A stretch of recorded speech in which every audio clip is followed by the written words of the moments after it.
Muy buenas tardes a todos y bienvenidos un día más al invitado de Radio Francia Internacional. El dibujante argentino Serguei acaba de publicar Le Tango du Dessinateur, el tango del dibujante, magnífico libro en el que encontramos textos y una recopilación de dibujos que este humorista gráfico viene publicando en el diario francés Le Monde desde hace casi 40 años. J'ai brandi mon crayon pour dessiner ma propre évasion dans un monde d'ordinateur. Je gratte ma mine sous les néons pour chercher les filons de ce que l'on appelle bonheur. Je vous contemple, j'ai pas de temple, je suis un simple compositeur. Ma chère madame, faites attention. Vos roses s'effanent même en plastique. Et dans vos jardins technologiques, tout ce qu'on fabrique n'est qu'illusion.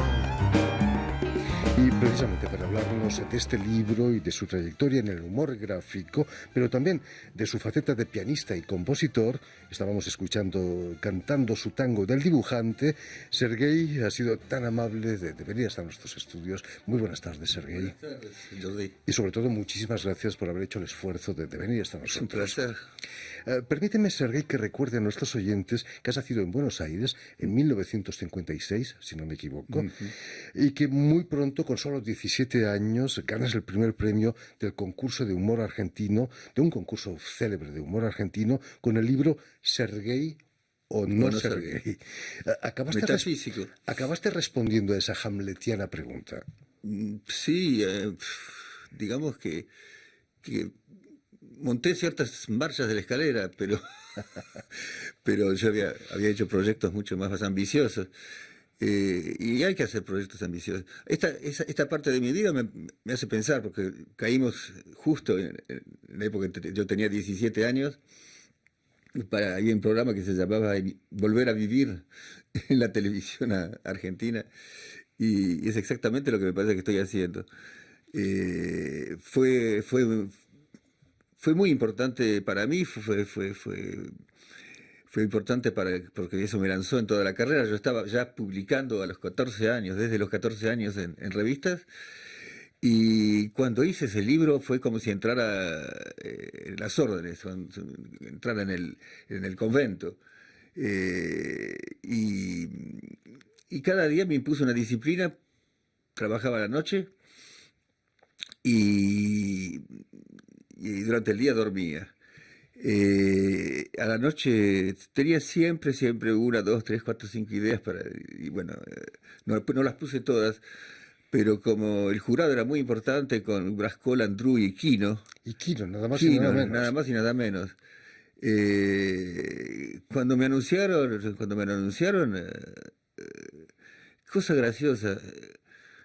Estaba asombrado porque mucha gente ha participado, muchos humoristas, dibujantes, grandes dibujantes han participado a ese concurso, pero yo me lo hice mío, de cierta manera, porque le había consagrado tanto gusto, tanto tiempo, y ese régimen nocturno. El jurado finalmente respondió a la pregunta Serguei o no Serguei. Dijo Serguei. Eligieron Serguei. Sin duda. A mediados de los 70, Serguei, dejas Argentina en plena dictadura militar. El ambiente no estaba para bromas, ¿no? No estaba para bromas, pero manera muy paradojal. Los militares no se sentían realmente concernidos por dibujos o por un humor de segundo grado. No entendían nada. Eso no era el peligro. Yo saqué en mi libro, en ese libro que gané, estaban ya los militares, y yo saqué dibujos contra los tres poderes: la oligarquía, la iglesia y los militares. Y el libro salió, se vendió y ganó un premio. Así que, no, lo terrible fue cuando uno conocía gente que desaparecía, y ahí sí, a uno lo anotaban en una lista, porque las calles las mesas de los bares donde íbamos y todo eso se vaciaban. ¿Y qué le pasó a este? Ah, ¿no te enteraste? Y todo eso parecía un sueño. Dice, no, pero no es cierto, no es cierto, todo eso no. Y las mesas seguían vaciándose hasta que el tono se ponía mucho más grave. Ya sabíamos que era cierto, que la gente recibía la visita de la Ford Falcon verde y desaparecía. Si no hubieras venido a Europa, quizás hubieras desaparecido también. Yo vine a Europa y me enteré acá que yo estaba en una lista, en la plaza de Chilly, donde se encargaban de los refugiados, dar el régimen de refugiados. Y a mí me lo querían dar, yo dije no, porque mucha gente, cuando yo iba a vender dibujos, a mostrar mi press book, es decir, mostrar todo lo que yo había hecho en Argentina y lo que yo había comenzado a hacer en Francia, me decían, pero si vos dijeras que vos sos refugiado, te abrimos grandes las puertas y todo, así. Sí, yo ya conocí gente así, que no valía nada, pero tenían jugaban la carta de refugiado. De refugiado.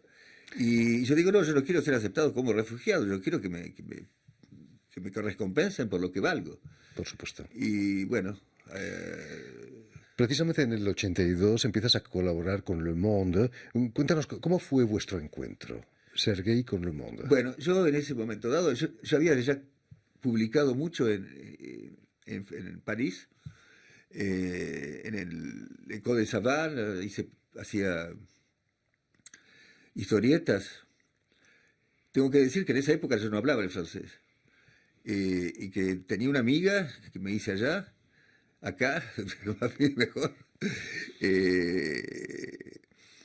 que me traducía, yo le traducía al inglés y ella del inglés me traducía al francés. Los globitos de la banda de cine, de la historieta en francés. Y trabajaba por Enfant Magazine, Le Monde de la Musique, trabajé para muchas cosas, pero yo estaba asombrado de una cosa. La gente acá tiene que estar labelizada, tiene que tener un label, tiene que que corresponder a algo en la vida y no a otras cosas, y no es tuya tú, y nadie lo cree. La macana es que a mí me gusta escribir, me gusta hacer el dibujo y me gusta hacer la música y cantar. Son tres disciplinas que en lo que me concierne me dice, pero ¿con qué empezaste? Y yo, las tres cosas empezaron juntas. A nadie se le ocurre criticar a Leonardo da Vinci porque hacía de todo. Lo criticaron también. También quizás en la época, ¿no? Quizás. Yo no pretendo llegar hasta esa comparación. Cuéntanos el encuentro con Le Monde. El encuentro con Le Monde pero tenía que empezar por eso, porque después, más tarde, quise tomar vacaciones, y esas vacaciones me las impuse en Auvernia, en Aurillac, donde conocí a alguien. Solamente su nombre. Me habían dicho, si tenés un problema, va a andar a ver. Y yo fui a Aurillac, que yo tenía 40 grados de fiebre, me recibieron dos mujeres extraordinarias, que se han ocupado de mí. Cuando estuve curado, después seguí quedándome en lo de ellas. Yo seguía con ese problema de ¿por qué se gana tan bien la vida acá con uno o dos dibujitos? No es posible. Y yo quería aprender todo de Francia. Y yo digo siempre a la gente que se va en vacaciones a Grecia, a Italia, ¿por qué no van a conocer la Francia? Sobre todo los parisinos que vienen acá. Yo digo, tienen un país maravilloso, con una variedad de culturas, de arquitecturas, de paisajes.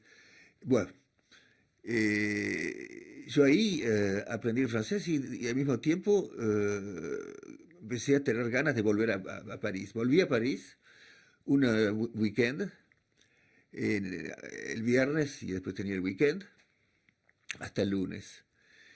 Y yo me habían aconsejado de ir a Le Monde porque en ese momento tenía unas páginas en suplemento con ilustraciones, con dibujos. Y la persona que me recibió, el responsable de todo eso, me dijo, mirando mi pressbook, muy lindo, esto sí nos interesa, pero lo vamos a llamar. No, ustedes no me van a llamar. Deme algo más ahora y hacemos una experiencia. Si me da algo ahora que cuando se lo traigo el lunes no le gusta, no le gusta y está bien, pero si le gusta me lo acepta y me lo paga.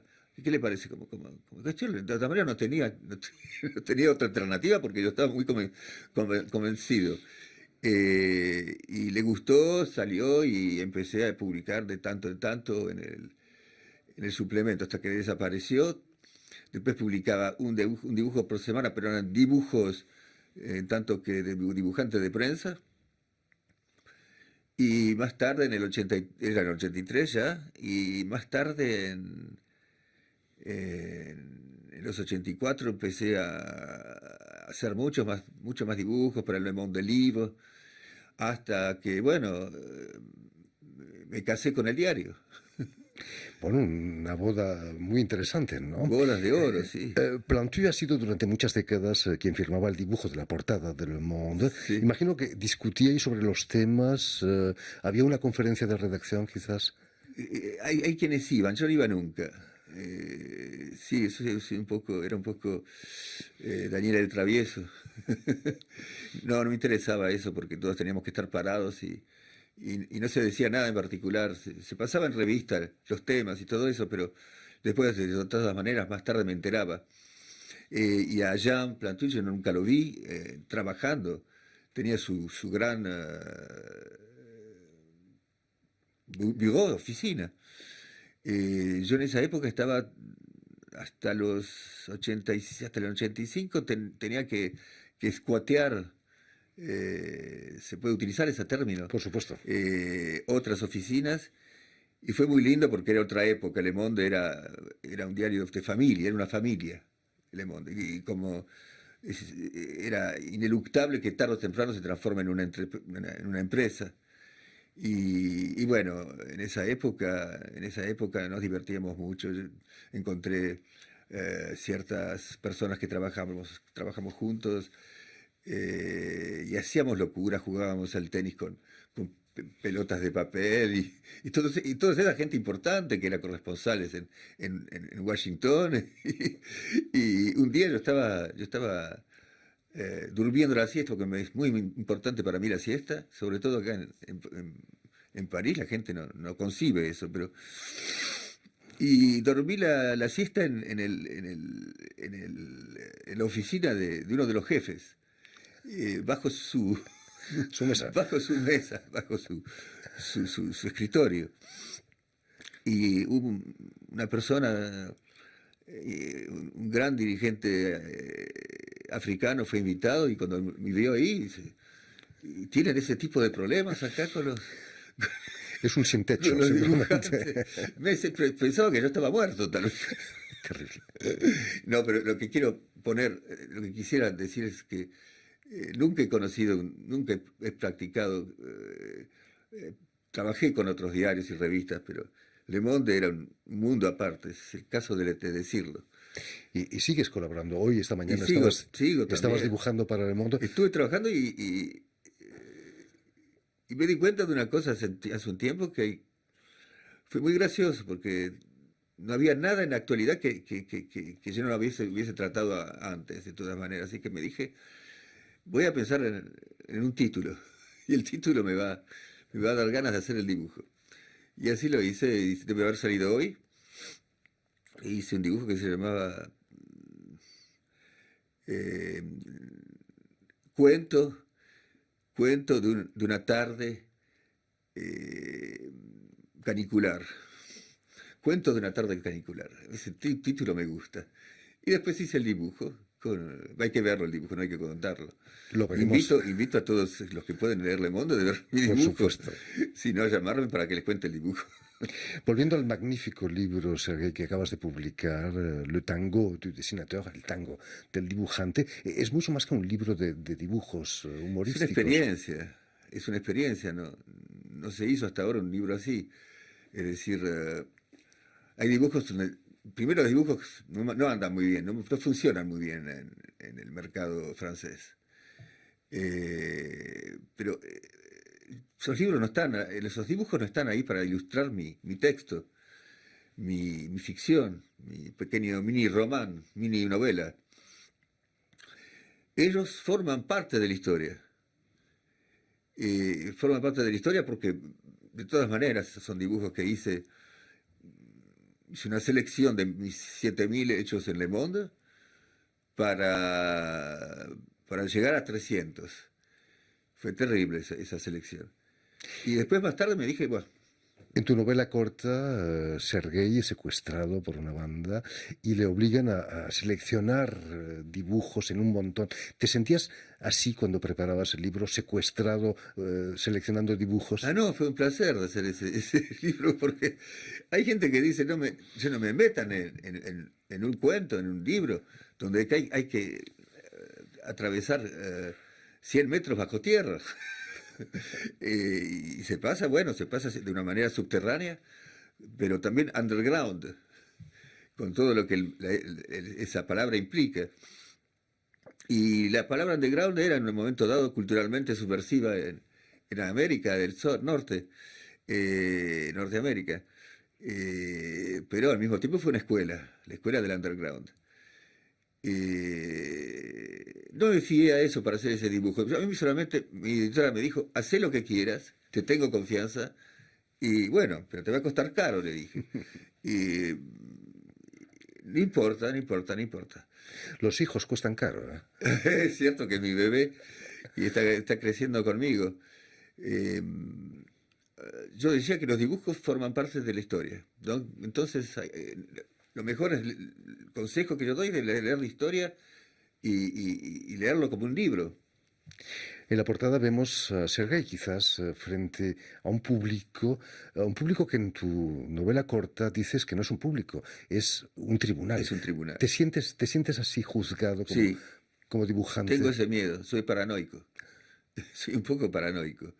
Pero juzgado como dibujante, no tanto que la gente me dice cosas lindas y tengo mucha suerte porque tengo gente que quien le gusta los dibujos, a esos que no les gusta, no me escriben, así que está bien, no me dicen nada.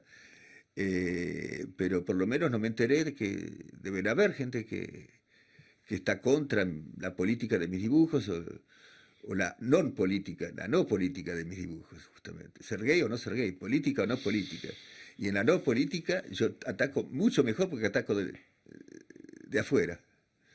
Nosotros respondemos ser gay a la pregunta ser gay o no ser gay. Muchísimas gracias por haber estado aquí con nosotros. Ya lo saben, Le Tango du Dessinateur, el tango del dibujante, del humorista gráfico argentino Sergei, ha sido publicado en Suiza por las ediciones Herodios. Y muchísimas gracias de nuevo, mucho éxito con este libro. Gracias. Permítanme también que dé las gracias a Vanessa Loiseau y a Julien Leng, quienes se han ocupado hoy de la realización del programa, y enviar también un saludo muy especial a nuestros telespectadores, porque también los tenemos que nos siguen en toda América Latina, seguro que también en Buenos Aires, gracias a una cadena de televisión internacional que se llama UCL, un canal Latinoamérica que emite desde Montevideo, del otro lado del Yo río, pienso mucho en Latinoamérica. Yo pienso mucho en Latinoamérica y les doy un saludo muy fuerte porque mis canciones se dirigen no solo a Argentina, se dirigen a toda Latinoamérica unida. Unida, dije. Naturalmente. Y a ustedes, muchísimas gracias por su atención y les damos cita para una nueva edición de El Invitado de Radio Francia Internacional.